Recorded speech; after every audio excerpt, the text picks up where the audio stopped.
Hello, everyone. My name is Christine Black, but I like to go by Chrissy. And I just want to thank you guys for joining me as we talk about empowering futures, the vital role of K-12 education in shaping our community. So, a little bit about me and my background. So, my background is in both healthcare and in education. I spent a good chunk of my early years in early childhood education, and then I worked in the healthcare field. My degrees are my associates in sleep diagnostics, my bachelor's in healthcare management. I have a master's in teaching, and I'm currently working on my MBA. So, looking at education, the best way for us to really look at it is kind of dive back into the past about why we have education. And education is not merely a pathway to careers, but it's really the bedrock of our future and how our society grows. When we look back at the ancient Greeks and how they handle education, we can really see how education was kind of formed and how it looked in their societies. If we're looking at Athens and how they started their education, it was mostly privatized, and it was wealthy families really just sending out their sons to a tutor or very small schools where they're learning math and grammar and all the subject matters because they wanted their children to be free thinkers. But what did that look like for their society? Well, their society was, yes, democratic, but it was very controlled by wealthy men. Unfortunately, women in the society did not have a formal education in Athens. But if you look at Sparta, Sparta was actually state controlled education where both males and females went to school. So, yes, it was more of a military esque kind of structure because that's how their society was, but they really focused on making sure that everybody had the same groundwork of education, especially women, because they were the ones being left behind to take care of their society, take care of their community. And so, really, education really was for the rich for many, many centuries. It really wasn't up until the 18th, 19th century where we had the Industrial Revolution. And that's when society said we need to come up with a new way to get new workers into society, into the workplace. And that's actually how we got the schools that we have today. The schools were built to literally model the factory situation and how to make the ideal worker for that plant, even going down to how they even standardize the learning.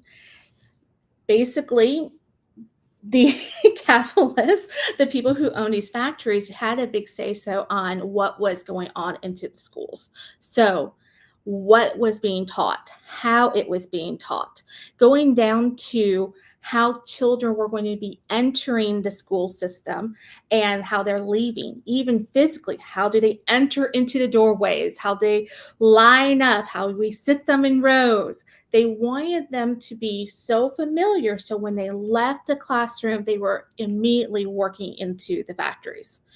You look at how they do the start times. Again, they start at like 7:30, 8 o'clock in the morning and they didn't let out till like 3:30, 4 o'clock in the evenings. They had bell systems. Again, getting kids used to that transition of hearing a bell and going to the next task. Basically, where they were making it to where education was very uniformal and not really free thinking kind of situation. They wanted students to be able to conform. Putting students into age groups, that was a really big important thing because they can all know exactly what time or how they're going to be ready for X amount of jobs. Looking at the performance, that's why we had the grades and the grade levels. Whereas before, it was not like that. It was very much what we call now project-based learning and mastery learning. You keep doing the thing until you get the skill right.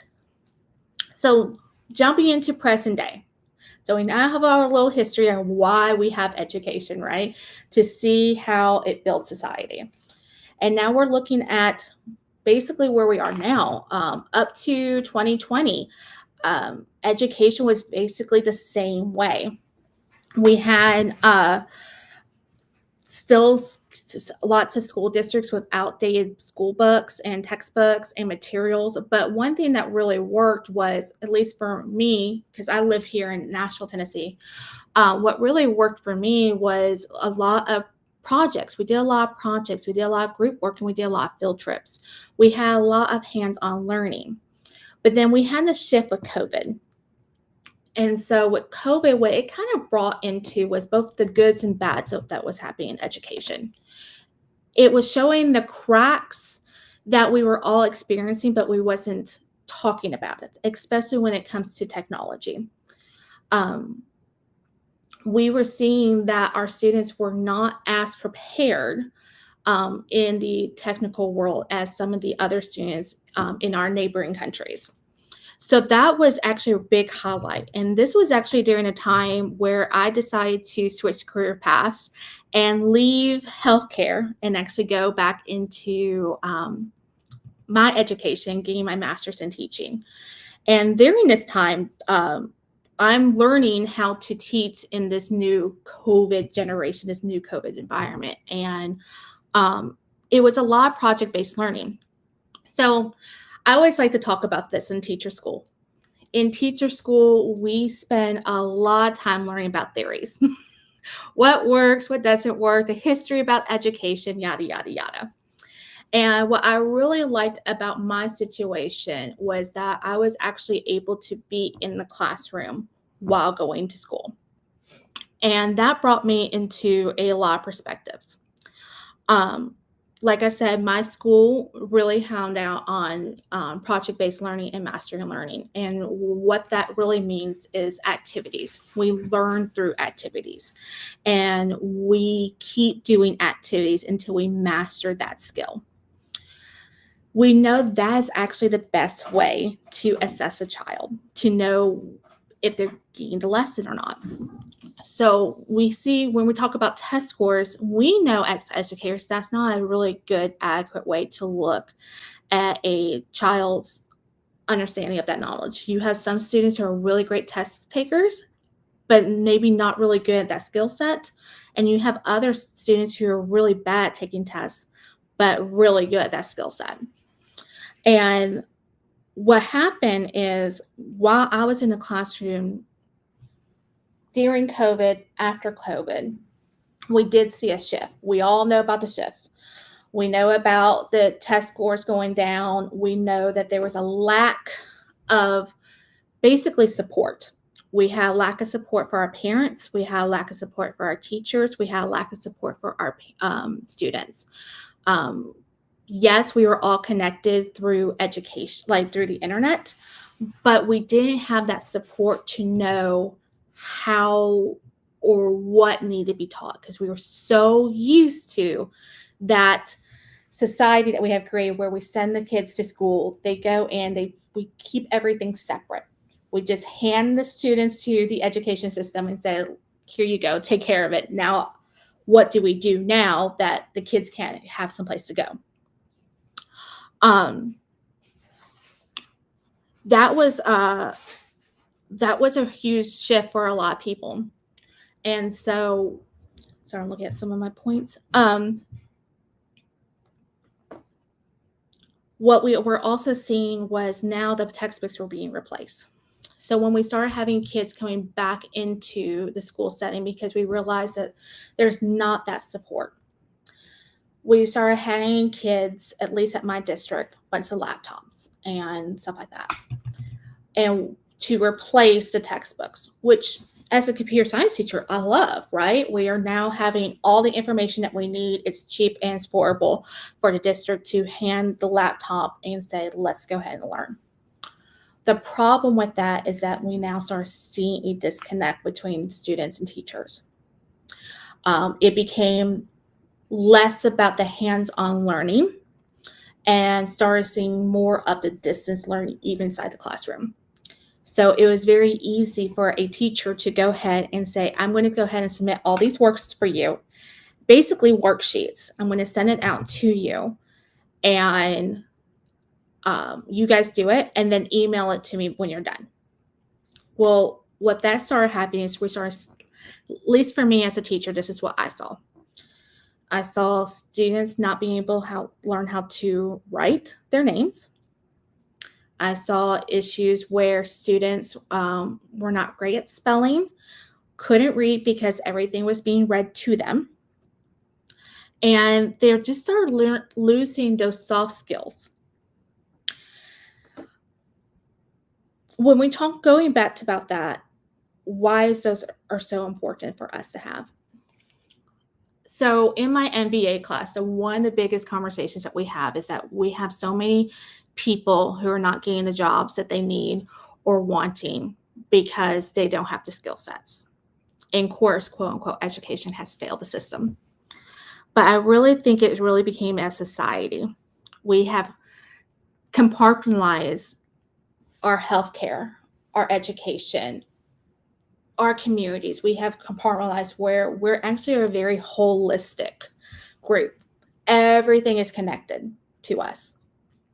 And so when we try to pick out one thing and only say we only do this and not do that, we don't work that way. One thing I love about our community is that we look at things and how everything is connected. And even down to how we even stir our coffee in the morning, everything is connected. And really, that's how we should work with education and children. So that's one of the things. Sorry. So one of the other things that I started seeing, and we're talking about standards. Some of the biggest problems that I did see as a public school teacher was how standards were being changed. So, like I said at the very beginning, standards were actually created so everybody knew the exact same thing, right? We all knew about how to do math. We all knew about certain reading levels. We all knew about things in history, all universal truths. But what started happening while I was there was the political climate and being brought in to PDs and talking about, well, you can talk about this, but you can't talk about that. And standards are being changed. And what that was doing was limiting what we could teach and started actually having people come into our classrooms and into our libraries and start taking out books that I have grown up with, like To Kill a Mockingbird, was taken out. And then even going into the point to where, okay, we gave you this wonderful technology, so you have all this information there, but we're going to censor your information to what you can actually teach the kids. So we're going to quit talking about the civil rights. We're going to quit talking about what happened during the Civil War. We're going to quit talking about this and this and this.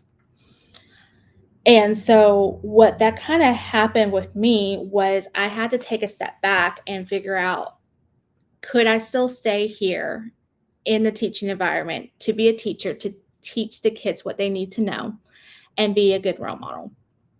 And that's when I really started deep diving and looking into ways to help my community, the pagan community, because I had a few situations where I had students who I never told anybody. No one knew my belief system. Because that's the reason why I became a public school teacher. I love that we can all come from different backgrounds and we could all talk about our experiences. I never did it though, but we could all talk about our experiences and learn from each other and grow from each other. And it was all okay because it's the public school system, right? What kind of got me onto this path was I was at a local event in Nashville, and I had a student that happened to be there, and I was completely shocked. because I was not expecting any of my students to be there. And I heard her say my name, and we talked, and her parents came over and we talked, um, and I let them know that I was changing schools, so I wasn't going to be at that school the next year. And the parents said, "It's fine. She's not going to say anything that we even seen you here." I was like, "Oh no," that kind of hurt my heart. And then the next day at school, she waited till all the kids were gone. We were outside towards the end of the year. We're having field day. And she comes up to me and she said, "Oh, I'm so happy that I'm not by myself. I didn't know you were like me, Pagan. I didn't know you were like me. I'm so happy." And that also made me realize about the lack of representation in schools and how much kids are so afraid to talk about who they are if there's something different. And I started looking at it through a different lens. And throughout the next couple of years, how much the political climate changed to where it became a little bit more scary to say if you were something other than Christian. And that was kind of a big thing because, again, we're looking at how education is here to create, well-functioning humans and ready for society for us to grow and stuff. But then we have the situation where we can't be ourselves and we're having somebody else with their ideology coming into our schools where we may or may not agree with it and telling us how we should live. Even now, too, if you're looking at some of the standards here in Tennessee, they made it to where you have to talk about success. If and being successful is by having a male and female marriage and having kids. That's how they look at success now, and that's in one of their standards. And to me, when we're looking at trying to build up students and getting them ready for society, there is that blurred line to where whether it's what's being taught and what's being said and who's saying it, does that really fit our community? So we all know the problems. So how do we fix it?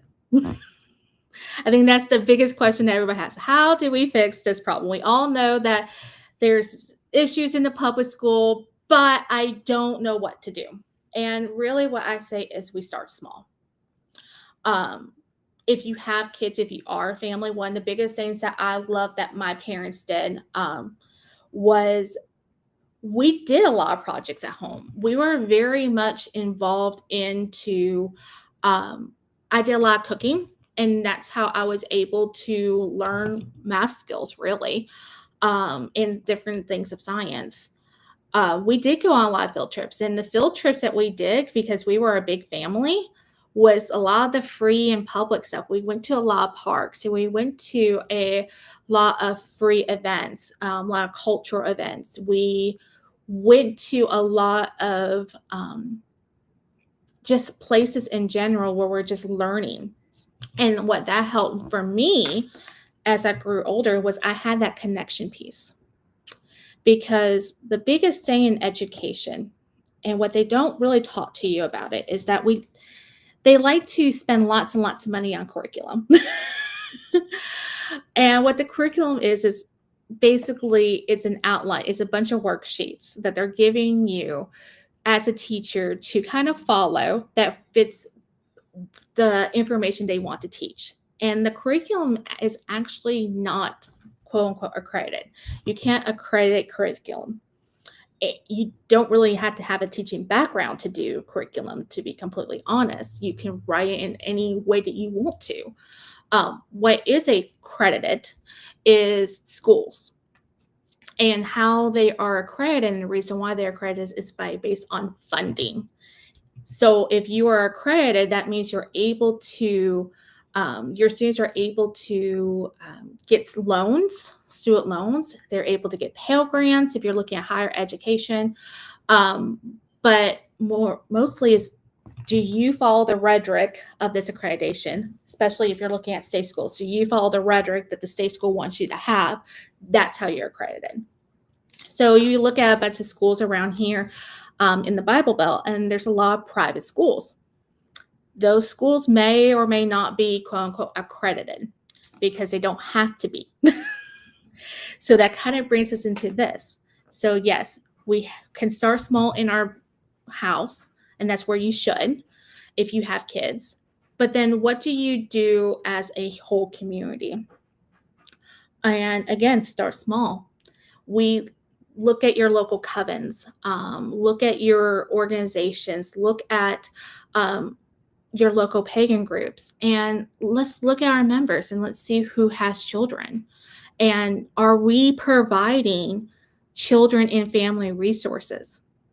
Yeah, we can have a festival, but that festival is only that one day or that week. What are we doing as a community to provide continuing family and children programming throughout the year? It can just be once a week, once a month, but having that bedrock where families can congregate, where they can meet, where they can get that quote unquote support that they need, that's actually how you start building the education. You start small. You start with having just a family night, where maybe a family game night, and you bring people together through that, and you start creating that network.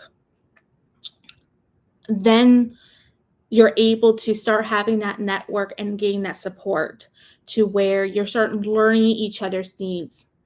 And then from that, that's where you can start looking at, okay, we have enough people, or hey, I decided I want to homeschool and I don't know what to do with that. There's organizations within our community that's actually helping with that. And especially Spiral Family Moon, she's a really, really good one that's working on that. I would definitely recommend groups getting together and start talking about, hey, you know what? You have the skill set. Can you help out? I think that's the biggest misconception, is that with you have to have a teaching background to be able to teach. And really, you don't. Your first teacher was your parent. Or your guardian or whoever. They taught you how to write. They taught you how to use the potty. They taught you how to talk. And I think we need to really look into our members and our leadership in our community and really rely on their knowledge. Look at our elders and rely on that. And bring that support. Once you start having that support, then really the possibilities are endless. You can start a small group that meets once a month. Then that can grow to once a week or multiple times a week. And then you can grow it into, hey, a homeschool co-op. And then you can grow it into a school. A lot of these churches in the Christian community really started out that way. They had a really good foundation in their children and family ministries. And they built that program up to where, oh my goodness, now we need to have a after school program. Okay, so let's start doing that. Oh, now we need a daycare. Then we start doing that. Oh, you know what? We now want a school. And they start building that. For us to do that, we can do that. We just need to start communicating and supporting one another. Having forums like this where we're able to talk about the issues that we are experiencing, this is important. Just because your community your physical community you may be the only pagan there. Your community as a whole is everywhere. And talking about even start doing stuff online. You can still do things online in education, but still have that community and still have that one-on-one experience where you guys are going out in nature and learning and changing the way education is done. So I work with, when I left the classroom, I worked with a nonprofit. And in this nonprofit, we help create curriculum. And curriculum support. And that's something I want to do down here. And I think about two families in particular. And one, their child never went to public school, but when they heard the word school, that child just shut down, had tantrum, did not like it, did not like the word learning. And so we had to change that vocabulary and change that stigma of that, and got the family more involved into doing those activities and creating that environment of, you know what, learning is not a bad thing, school's not a bad thing, it's just how we approach it.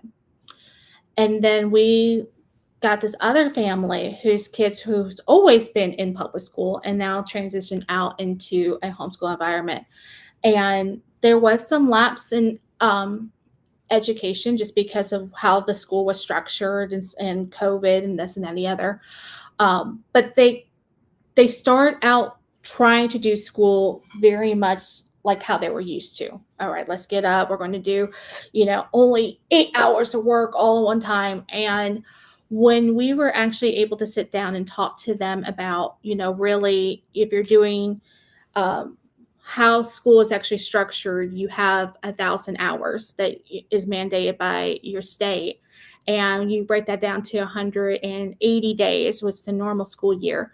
That's about 4.5 hours of schoolwork, because that's really as much as anybody can learn and retain in one day.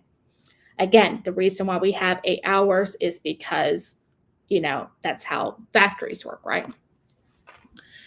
And when you talk about year-round schooling, well, you break that down to 365, and that's around 2.5, almost 3 hours, 2.5 hours of learning every day.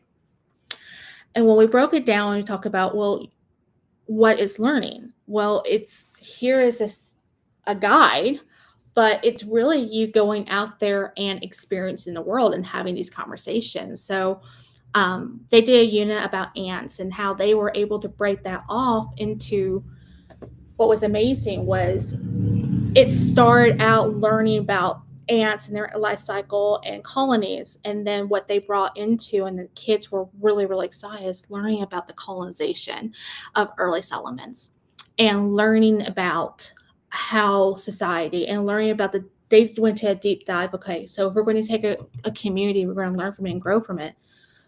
What was some of the things of power? So we need to talk about our government and the government and power. And they just branched off into a whole another area and really got into their own active and discovery and learning.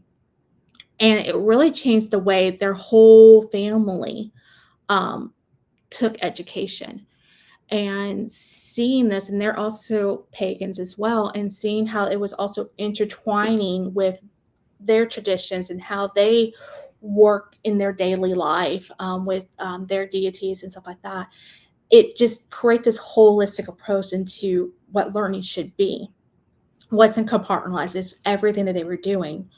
And that's really kind of what we just need to go back to, is we do so well as adults of trying to find that mentor, and we learn through activities. We keep doing it and keep doing the rituals. We keep doing the rituals until it becomes second nature, until we have mastered it, until we can go ahead and teach it to somebody else. And that's really what we're looking with our children.